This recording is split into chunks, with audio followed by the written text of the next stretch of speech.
Le Tour d'Espagne 2025 s'est conclu dans la confusion totale entre les manifestations bloquant la course et raccourcissant l'épreuve, la domination du UAE Team Emirates et certaines étapes attendues, finalement décevantes sans trop de bousculement au classement général.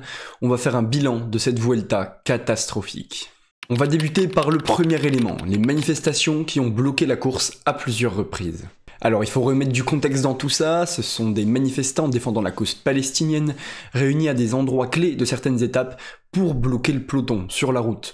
La demande, c'était d'écarter l'équipe Israël Première Tech de la course, puisqu'en plus de porter le nom d'Israël, elle était financée par un milliardaire, et elle est toujours, proche de Benjamin Netanyahou.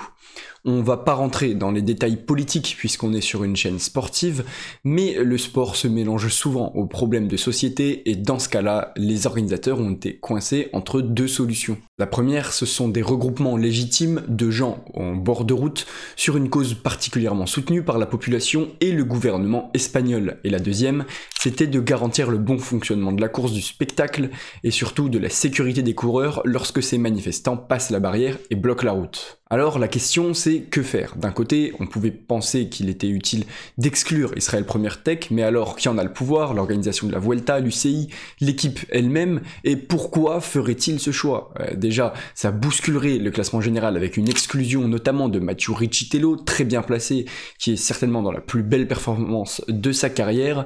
Et de l'autre côté, ça poserait une question plus large. Pourquoi Israël Première Tech? Et dans ce cas-là, pourquoi garder UAE et Bahreïn, qui sont également des équipes sponsorisées par des pays pas exempts de tout reproche? La deuxième chose à faire, c'est donc de laisser Israël Première Tech, et c'est ce qui a été décidé, mais les manifestants ont continué, et on vient au problème sportif. Qu'est-ce que ça a changé au déroulement de la Vuelta, sportivement parlant?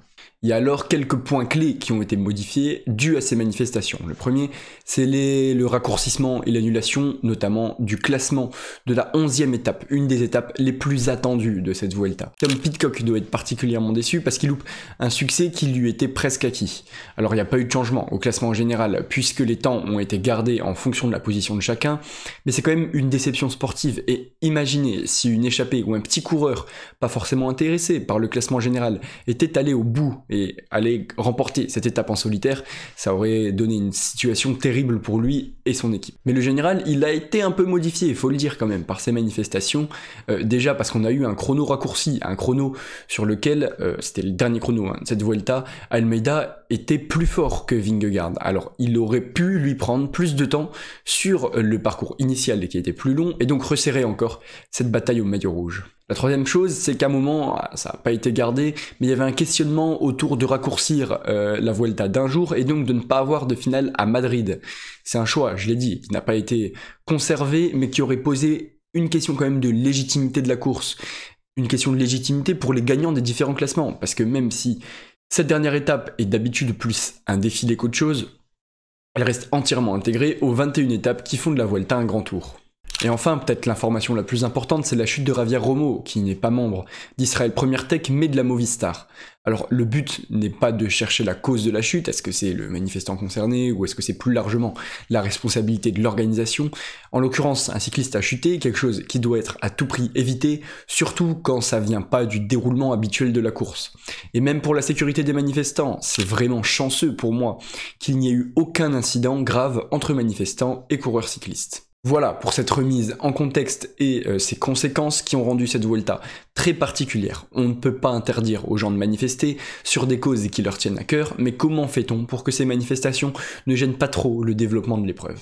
Bon, passons et allons plutôt au cœur du sujet sur le sportif à proprement parler, et on va parler en deuxième partie donc de la domination des armadas pendant cette Vuelta. Oui, je sais pas vous, mais je suis de ceux qui pensent que les victoires ne doivent pas seulement revenir aux meilleures équipes. Un grand tour sert aussi à récompenser les plus petites formations, par les victoires d'étape ou même les classements annexes. Si on fait un petit récap de ce Tour d'Espagne, on a 7 victoires UAE Team Emirates, 3 victoires de la Visma Lease Bike avec le vainqueur de la Vuelta, Jonas Vingegaard, 3 victoires d'Alpecin au sprint avec Jasper Philipsen, 3 victoires d'Ineos Grenadier, et finalement, quelles équipes ont réussi l'exploit d'aller chercher une seule victoire d'étape?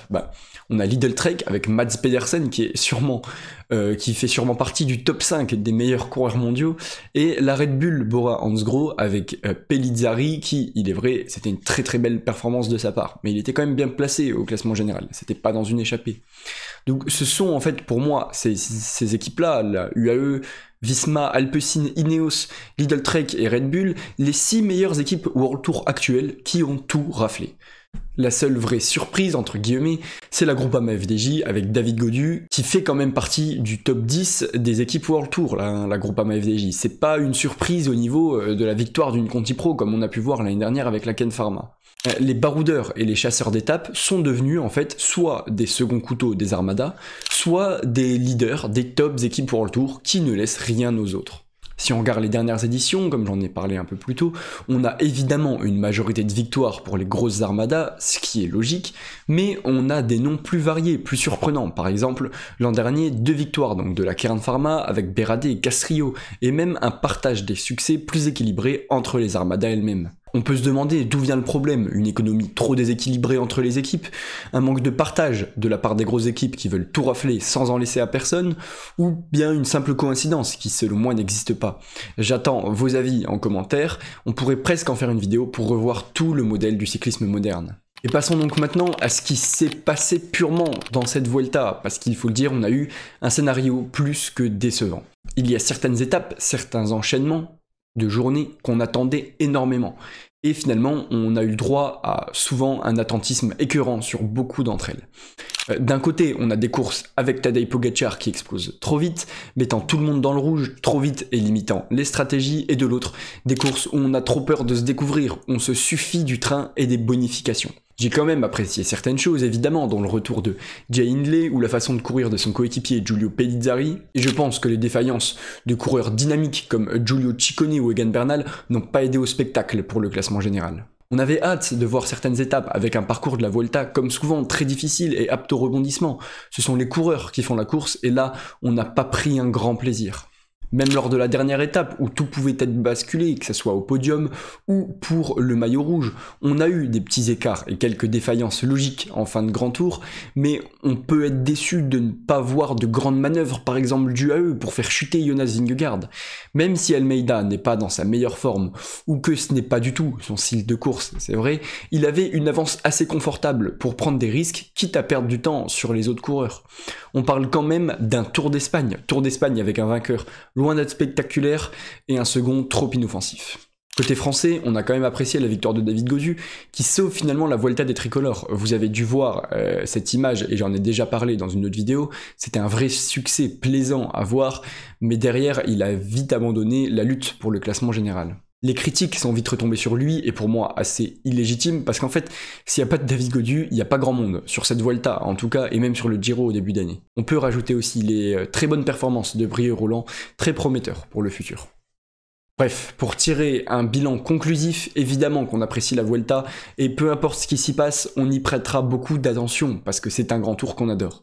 Mais cette année, entre ce contexte particulier, la domination des grandes équipes, ne laissant aucune place aux belles surprises et une bataille pour le général, certes un peu gênée, mais tout de même insuffisante, on a vraiment un goût d'inachevé.